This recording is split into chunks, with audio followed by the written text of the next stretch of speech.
Good morning, folks. This is Greg Judy at Green Pastures Farm.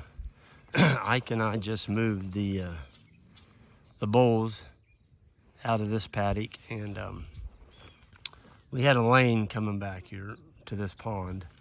And now they're on the other side of the farm right over here, and boy, they've got some grass. We're extremely dry again. We got that rain the 1st of May, and it rained yesterday though, and it was almost the 10th. So you know what? You just take what you can get. Our friends up in North Missouri got 3 inches the other day in a day. That's a good rain. The reason I'm on this pond, I'm going to show y'all something. I did plant these trees around here because I do like to fish. And on a hot day, it's kind of nice to have a shade tree. So I put cottonwood, some ball cypress, because I knew they liked water. And of course, we have the wild willows. But we've got a wire protecting this pond. I don't let the cattle in there. And I remember I had a fella here, and he was kind of poking fun at my good-hearted. I mean, he's good-heartedly doing it. He's like, why'd you spend that money on that tire tank down there? You got a big old tire tank right here. Why don't you just let them have it? Well, I can tell you one thing. In this drought, that's how far the pond's down, folks. You can see where it belongs up here. So it's down about 5 foot. If you put cattle in that mud going down to that pond and just let them have it, you're not going to have a pond left. All you're going to have is a mud hole. And you might get something stuck in there. I remember those days. I had one get stuck, and it's not fun getting them out. And sometimes you got to put a halter on them and pull them out. You put such a strain on their neck when you pull them out that they don't get back up. That's hamburger, and that's your fault because you didn't have a good watering source. So this pond was built by an old guy, Junior Carter, and there's no runoff in it, hardly at all. But it doesn't leak. That helps. And there wasn't much of a draw here to put one in, but we needed one on this side of the farm. As you can see, the dam, this is the dam. It's funny how the video doesn't show the angles very well. But it's amazing, the whole pond's built out of a dam, basically. It starts clear at that corner and comes all the way around back there to that birdhouse. But there's some really, really nice fish in here. I've caught, I think it was a 5-pound bass out of here last year. And Isaac said, Greg, that's a good breeder. You need to throw her back in. She's probably full of eggs. So I threw her back in. I can see bluegill from here. They're all over in there. Need to come over and catch some of them. So I threw her back in. She was a big old gal, probably full of eggs. And yeah, I can't overemphasize these tire tanks. You know, even on a rock skirt on this one, it's down enough.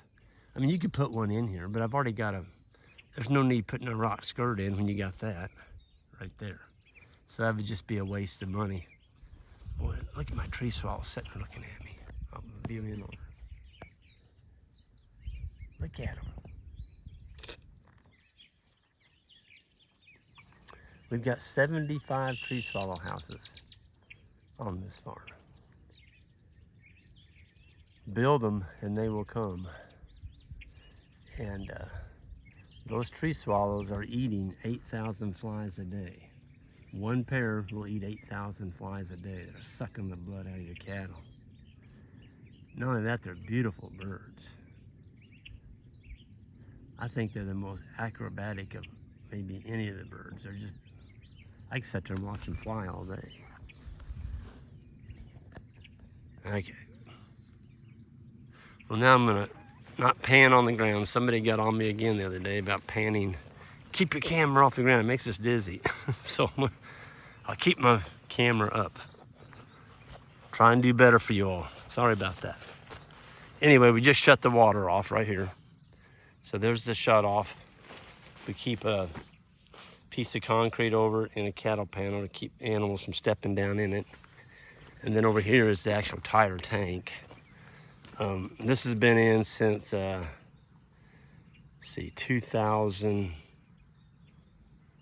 2001 is when we built this. So it's been in 22 years. I've never hauled another load of rock. This is the original load of rock on it. And we do have an action item right here. These are cedar logs. And we got a break in it right there. So I need to come over with a piece of 4x6 and a couple of fiberglass posts and fix that. Because if you don't, your rock's just gonna start leaving this pad, and rock is $500 a load. You don't want to be putting down rock every couple of years. That's an earth moving tire.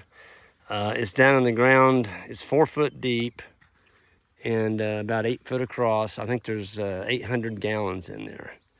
And then I've got the, well, you can see down in there, maybe you can. Yeah, right there. That's my drain. And then over here is my float. There's a 2-inch brass valve. So every time that float drops down, when they drink, it kicks more water in there. You know, and that water's, man, it's good, clear water. It smells good. They're not wading in mud. You're not going to get an animal stuck. Folks, that just ruins your whole day. You go out and you find an animal stuck. And you look at that and you're like, golly, that's my fault. That's not the animal's fault. The animal's trying to get a drink and you didn't provide a good place for it to get a drink. I'm gonna climb this bank again. Oh, I need to get it up in there.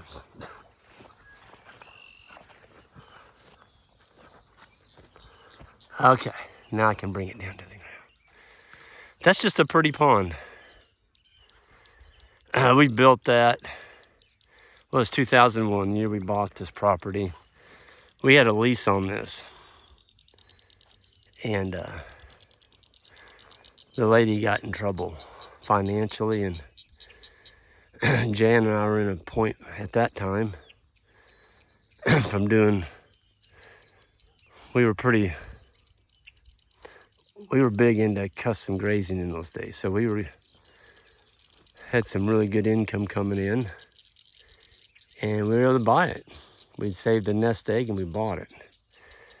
Not going to tell you what we paid for it, but it was a lot less than what land's selling for today.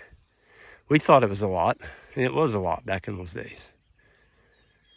But land prices have went kind of bonkers here lately, and it's, I don't know.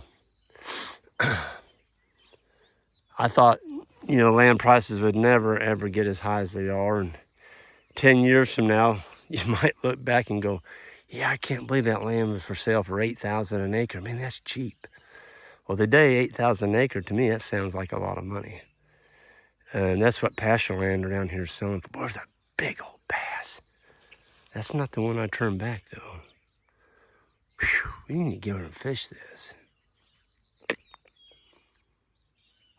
But, you know, land, I'm not saying land's not a good investment, but when you're starting out, especially you young folks, that you've got a nest egg saved, you're a lot better off to lease the land, buy your livestock, start raising some calves, get a market going, selling, get some cash flow from your livestock, save, get your nest egg started, and then, you know, 10 years from now, you can go write a check for your farm. Just go write a check for it. You don't need to go borrow money, just write a check. And that interest will eat you up. And that's something we don't deal with. I don't deal with interest, not anymore.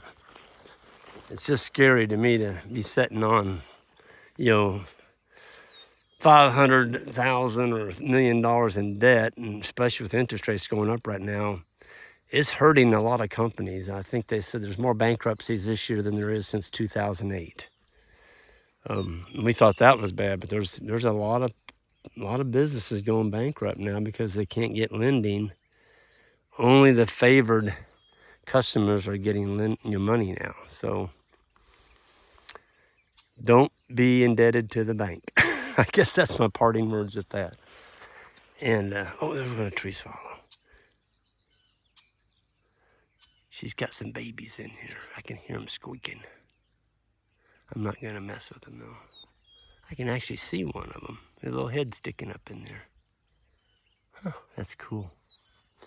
I know Ike is waiting for me, and today's Saturday. It's chores and we're done. So I'm gonna get out of here, and everyone have a good one. And if you're interested in some really good South Pole heifers, we've got them. They're for sale on our website, greenpasturesfarm.net. And then my friend up north, he's got, I think there's 3 left. There's 3 really nice grass genetic bulls on our bull page on greenpasturesfarm.net. So if you're in the market for a bull, I've got them. And if you market some really nice heifers, there's some bred heifers in there, there's some open heifers ready to breed, and there's some yearling heifers. And I've got pictures of them. And folks, they're really nice. We'll see you all down the road. Have a great day, and hit that subscribe button on the way out. I'd really appreciate it.